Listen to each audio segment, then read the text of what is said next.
नमस्कार विद्यार्थी मित्रांनो, कोविड-19च्या या सद्यस्थितीत आपल्या शाळा बंद असल्या तरी आपले शिक्षण चालूच आहे आणि त्याच अनुषंगाने बृहन्मुंबई महानगरपालिका शिक्षण विभाग व्हर्च्युअल ट्रेनिंग सेंटरच्या माध्यमातून व्हिडिओ थ्रू आपण आज भेटणार आहोत. मी निलिमा कदम, आपली व्हर्च्युअल शिक्षिका. आजचा विषय आपण बघणार आहोत maths standard 8 parallel lines and transversal, समांतर रेषा व छेदिका. What do you mean by parallel lines?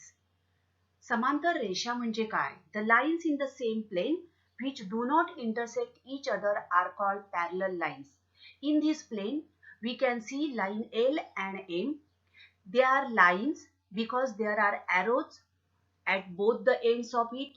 These are the arrows, and if we extend these lines they cannot meet each other or they cannot intersect each other, and therefore they are known as parallel lines. For example, dear friends, see, this is a line. These are three lines, and if we extend these lines,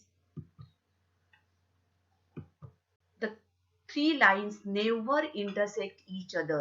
So these are called parallel lines. The lines in the same plane which do not intersect each other are called parallel lines.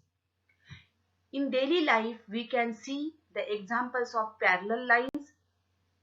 This is the banana leaf, railway track, lines of these electricity wire, etc. Now this is a line M. If another line N we draw like this, and if we draw line L which intersect line M at point P and line N at point Q. रेषा M आणि रेषा N यांची रेषा L ही छेदिका आहे असं म्हणतात. So what do you mean by transversal? If a line intersects given two lines, here line L is intersecting line M and line N at two distinct points, point P and point Q. Line L is intersecting line M and line N at two distinct points, then the line L is known as transversal of these two lines. छेदिका असं तिला म्हणतात. Angles made by transversal, छेदिकेमुळे होणारे कोन. Line M, line N and L is their transversal. Now line L is intersecting line M at point P and line N at point Q. Now these are the points on these lines. Now let's see how many angles are made by this transversal at point P and point Q. Now at point P, angle APD, angle APC, angle CPQ, angle DPQ. So at point P we are getting 4 angles. Now at points Q, angle PQF, angle PQE, angle EQB and angle FQB. So at point Q we are getting 4 angles. So hence there are 8 angles in all. At each of these points 4 angles are formed. Hence there are 8 angles in all. Now dear students, each of these angle has one arm on the transversal and the other is on one of the given lines. आठही कोनांपैकी प्रत्येक कोनाची एक भुजा छेदिकेवर आहे आणि दुसरी भुजा दोन पैकी एका रेषेवर आहे. आणि अशा प्रकारे आपल्याला कोनांच्या 4 जोड्या या ठिकाणी मिळतात. करस्पॉन्डिंग अँगल्स संगत कोन. ज्या जोडीतील कोनांच्या छेदिकेवरील भुजा एकच दिशा दर्शवतात व छेदिकेवर नसलेल्या भुजा छेदिकेच्या एकाच बाजूस असतात ती जोडी संगत कोनांची असते. Arms of the transversal of a pair of angles are in the same direction. If they are upward, both arms are on the upward direction and the other arms are on the same side of the transversal. That is right, right, left, left. It is called a pair of angles. बघूया आपण. See here.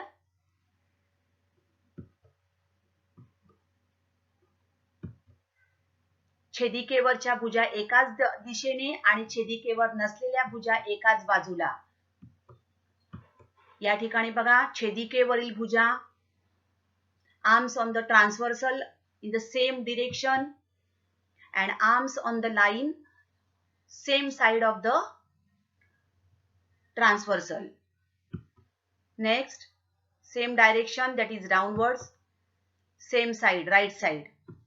Fourth one, downwards, and arms on the lines are in the left direction. So these are pair of corresponding angles. Interior angles, antarkon, a pair of angles which are on the same side of the transversal and inside the given lines is called a pair of interior angles. Line M, line N. L is their transversal and these are the intersecting points and points on the line. Now, pair of angles which are on the same side of the transversal. दिलेले जोडीतील कोन दिलेल्या रेषांच्या आतील बाजूस, inner side, inside the given lines, and this pair is called a pair of interior angles. So, angle DPQ and angle PQF. Next, angle CPQ and angle PQE.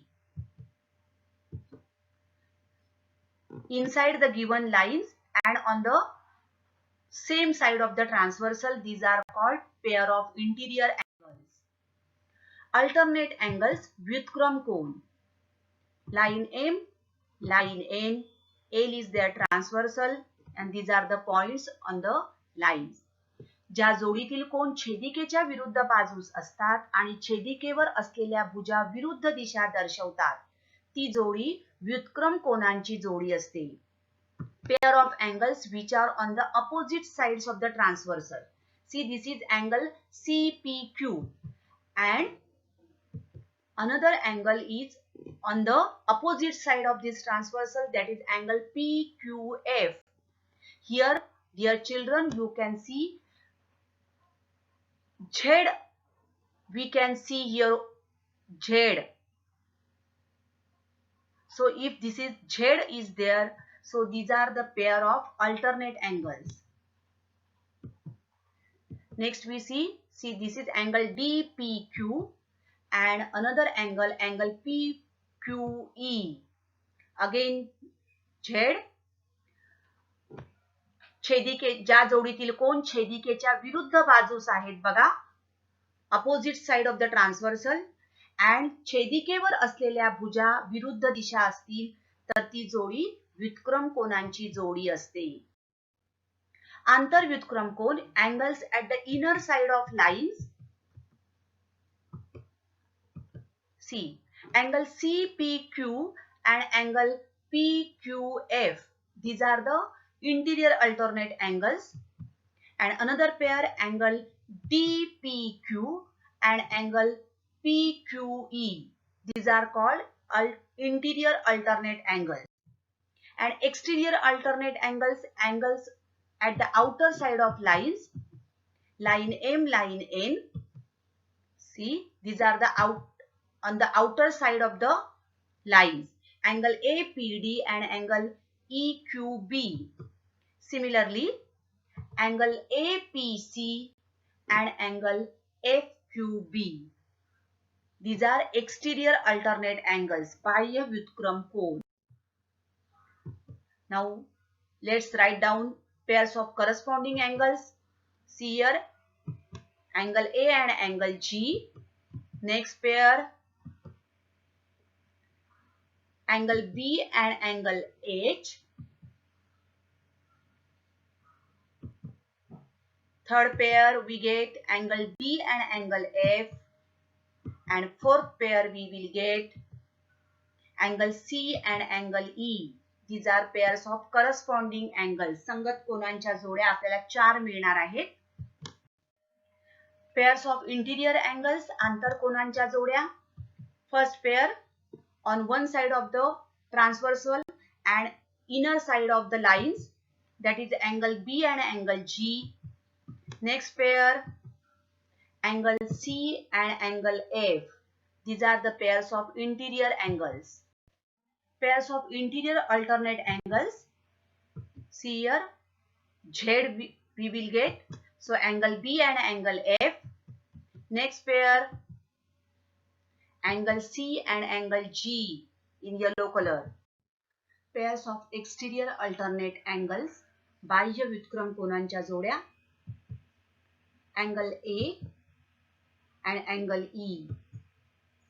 Angle A and angle E. Exterior alternate angles.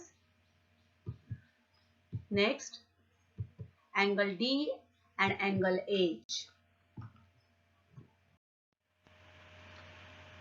सराव संच 2.1 2.1 सोबतच्या आकृतीचे निरीक्षण करून रिकाम्या जागा भरा.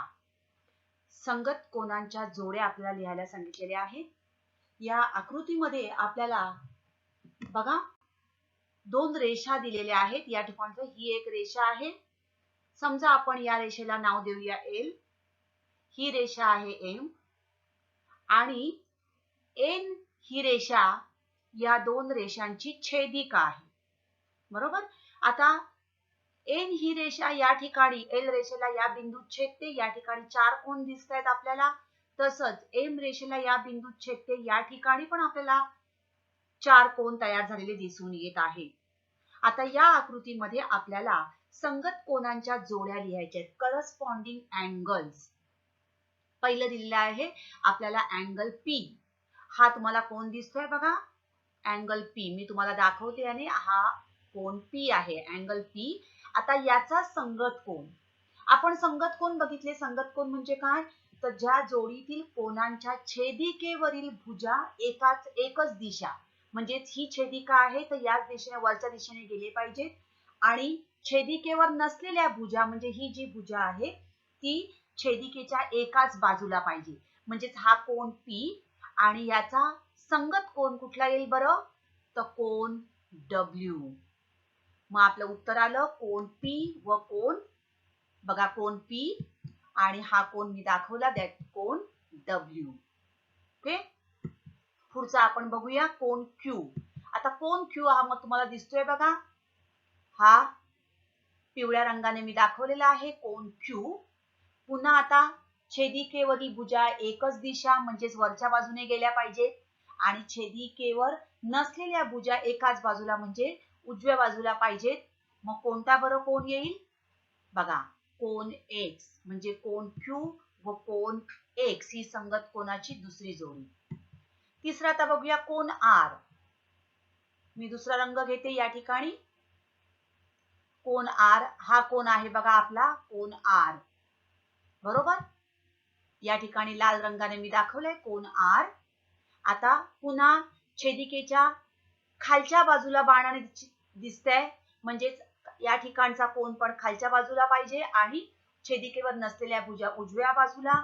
म्हणजेच बघा कोणता आला, कोन Y. म्हणजे कोन R व कोन Y ही संगत कोनाची तिसरी जोडी. आणि चौथी जोडी आपण बघूया कोन S. बघा हा हिरव्या रंगाचा दाखवलाय कोन S म्हणजेच हा आणि याचा संगत कोन येईल कोन Z. तर अशा प्रकारे आपल्याला संगत कोनांच्या 4 जोड्या मिळाल्या. कोन P व कोन W, कोन Q व कोन X, कोन R व कोन Y आणि कोन S व कोन Z. आता याच आकृतीत आपल्याला आंतरव्युत्क्रम कोनांच्या जोड्या दाखवायच्या आहेत, pairs of interior alternate angles. बघा, कोन एस हा दिसतोय तुम्हाला, कोन एस हा आहे कोन एस, बरोबर. आता आंतरव्युत्क्रम कोन म्हणजे काय आपल्याला झाला पाहिजे, झेड तयार झाला पाहिजे. लक्षात ठेवा, एस हा या ठिकाणी आणि दुसरा येईल कोन. बघा, हा आला झेड झाला, म्हणजेच कोन एक्स, कोन एस व कोन एक्स. आणि दुसरी जोडी कोन डब्ल्यू. आता हा खालचा दिलाय आपल्याला डब्ल्यू.